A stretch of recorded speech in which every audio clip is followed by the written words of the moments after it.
Muy buenas tardes, muchachos, reciban una cordial bienvenida a esta su clase de introducción a los idiomas modernos. El tema de hoy se trata de el francés como idioma moderno y nos vamos a basar en estudiar el origen de ese idioma y su historia, ¿ok? ¿Y quiénes serán entonces los franceses? Son uno de los pueblos más importantes de la historia universal. Su aporte a las artes, las ciencias, la filosofía y otros aspectos de la cultura humana son notorios. Este pueblo es considerado por algunos como parte del mundo latino por hablar un idioma romance que evolucionó del latín vulgar hablado en la época romana.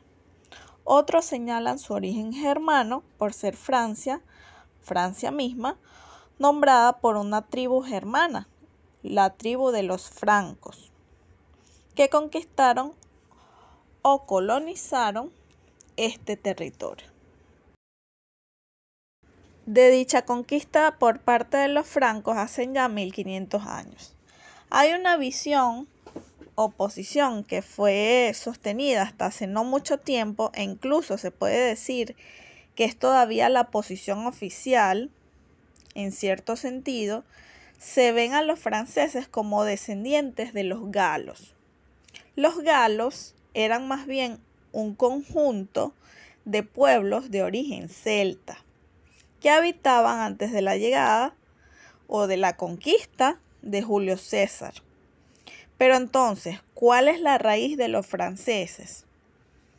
Hoy conversaremos para despejar esta duda, es decir, hablaremos sobre el origen de los franceses.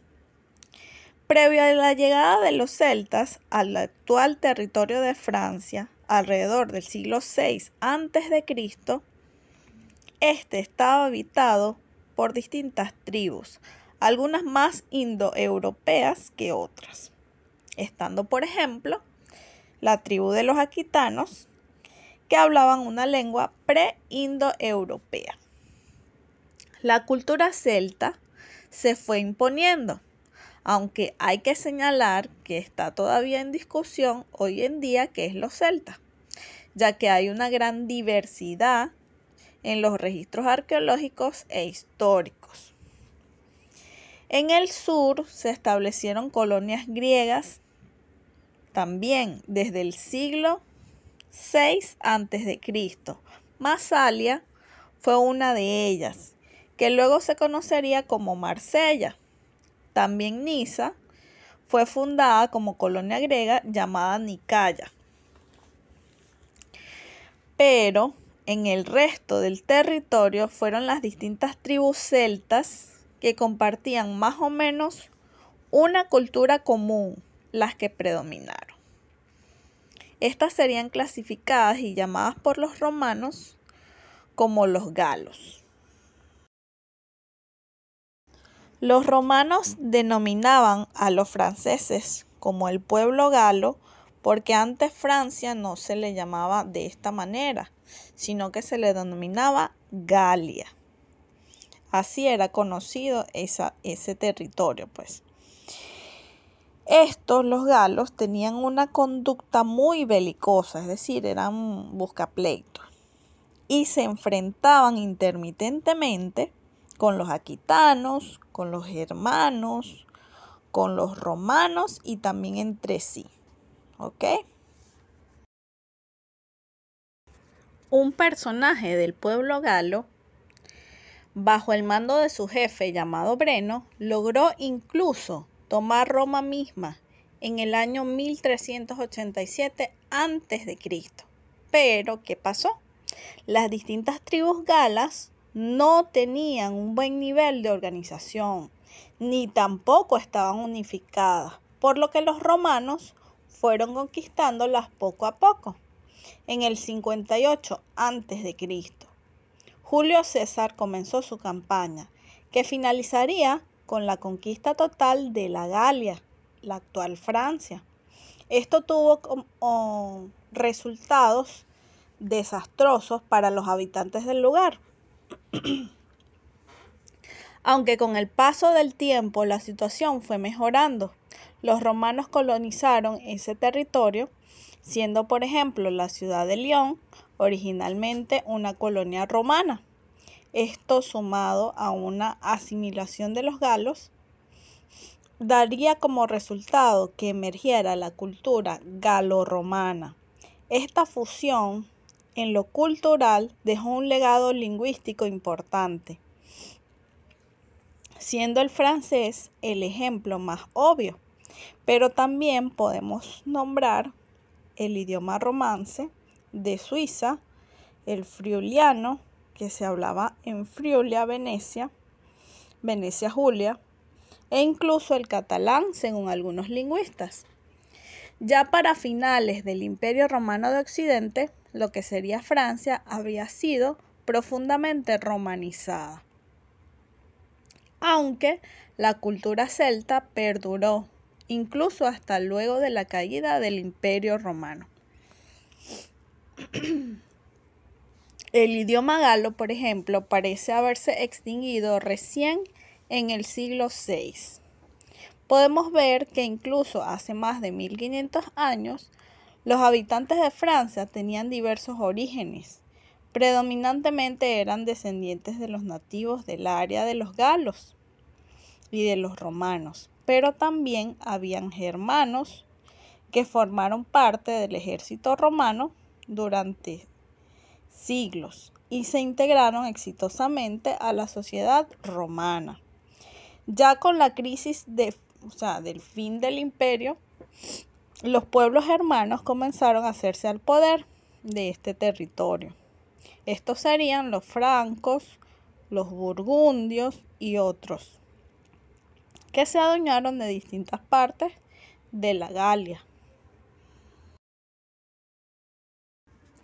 Pero de todas las tribus germánicas, los que más auge tuvieron en la Galia, o los más exitosos, fueron los francos. Esto fue en gran parte por el liderazgo firme y ambicioso de Clovis o Clodoveo, un rey franco.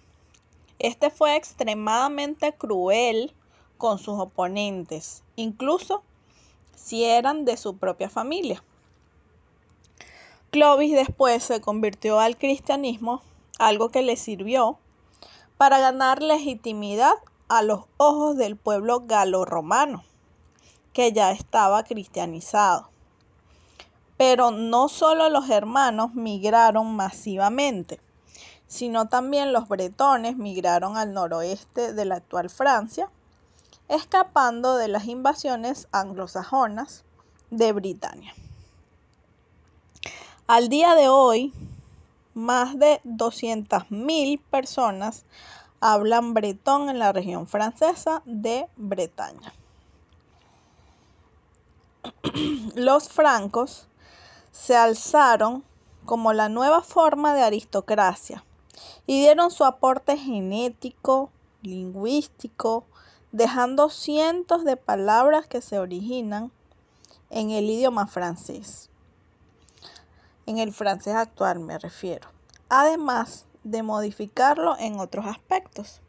El idioma franco era un idioma germánico y actualmente es en Luxemburgo y no en Francia, donde la gente habla un idioma que se deriva directamente del franco.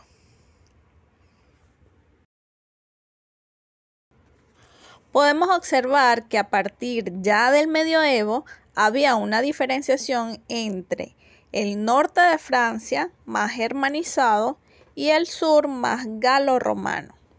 Esto se reforzaría con la llegada de los vikingos, principalmente daneses, al norte del país en el siglo XI. Estaban bajo el liderazgo de Rolf Ganger, que luego adoptaría el nombre de Rollo o Roll-On.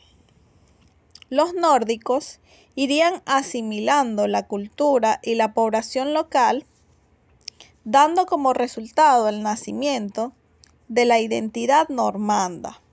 Estos tuvieron una historia propia, muy interesante, sino tal vez lo más conocido, que conquistaron Inglaterra. Durante los siglos siguientes, el Reino de Francia se iría consolidando y cambiando su extensión territorial. Al igual que en el resto de Europa, las distintas regiones tenían grandes diferencias y no había una identidad unificada. Cada región francesa tenía su propio dialecto y la movilidad entre ellas era muy baja. La cuestión de la lengua fue particularmente importante para el forjamiento de una identidad francesa. Hay varias regiones lingüísticas en Francia, pero a grandes rasgos se pueden distinguir tres principales con sus propios dialectos. En el norte está el Londoil, que recibió más influencia del franco. En el sur está el Aerondoc, el cual pertenece al occitano, que es bastante cercano al español y aún más al catalán. Y el tercero es el franco-provenzal, a lo que podemos sumar 6 idiomas distintos: el bretón, el vasco y el catalán, el alsacien en la frontera con Alemania, el holandés en el extremo norte y el corso, más relacionado al italiano, obviamente en la isla de Córcega. Por razones históricas, políticas, fue el dialecto de París el que se eligió como el idioma francés estándar. Este proceso de unificación idiomático se aceleró en el siglo XIX. Pero antes de la situación era muy distinta. Para 1789, el año de la Revolución Francesa, la mitad de la población no hablaba francés estándar y solo el 12 o 13% podía hablarlo correctamente. 50% no hablaba francés. Las políticas como el reclutamiento y la educación masiva lograron imponerlo en todo el territorio. Esta gran variedad lingüística tiene su correlación con la gran variedad genética y fenotípica de los franceses. La región de Francia, también llamada Galia, es una región donde lo celta sería la raíz más importante en cuestión genética. Lo latino sería la raíz más importante en cuestión lingüística. Y lo germano sería la raíz más importante políticamente. Estas tres poblaciones son como fundadores de una larga tradición de estados fuertes que caracterizó a Francia. Francia es un pueblo que simboliza la unión de diferentes culturas de Europa Occidental. Bueno, ahora a modo de repaso yo les voy a repetir ciertas cosas que ya les he dicho, ¿ok? El idioma que se hablaba en Francia en el primer siglo a.C. era el galo. El país se llamaba Galia y los galos eran una población de origen celta. Posteriormente, la invasión de los romanos vino a influenciar y a cambiar ese idioma con diversos vocablos y sonoridades. La invasión de los francos hizo otro aporte importante en la formación del francés que conocemos hoy en día. Hacia el siglo IX, el idioma hablado ya no se parece ni al galo ni al fráncico y se distancia más del latín, convirtiéndose así en un idioma diferente llamado roman, que se hablaba de maneras muy diversas según la región, de modo que conforme fue evolucionando generó diferentes dialectos. A finales del siglo X, un dialecto particular hablado en la zona de París comienza a tomar popularidad y es aprendido por la gente culta. A este se lo conoce como el francés antiguo. Luego, el Renacimiento implica grandes préstamos a otros idiomas como el griego y el latín, debido al desarrollo de nuevos términos, sobre todo en el ámbito científico, En el año 1539, un rey, Francisco I, impone el francés como lengua administrativa, quitándole su antiguo lugar al latín, y este francés se le conoce como francés medio. Hacia el siglo XI hubo préstamos lingüísticos de los flamencos, los vikingos, los árabes, entre otros, que tuvieron una influencia importante posterior a la evolución de la lengua. Hacia el siglo XVIII nace el francés clásico, un francés que comienza a normalizarse con tratados de gramática, diccionarios y el nacimiento de la Academia Francesa. Durante esta época, el francés comienza a expandirse a los países colonizados por Francia, dando origen a las lenguas criollas. Actualmente, el francés es hablado por 274 millones de personas y ese es el segundo idioma más aprendido después del inglés. Alrededor del mundo, popularmente se le conoce como el idioma del amor o se le vincula con la elegancia.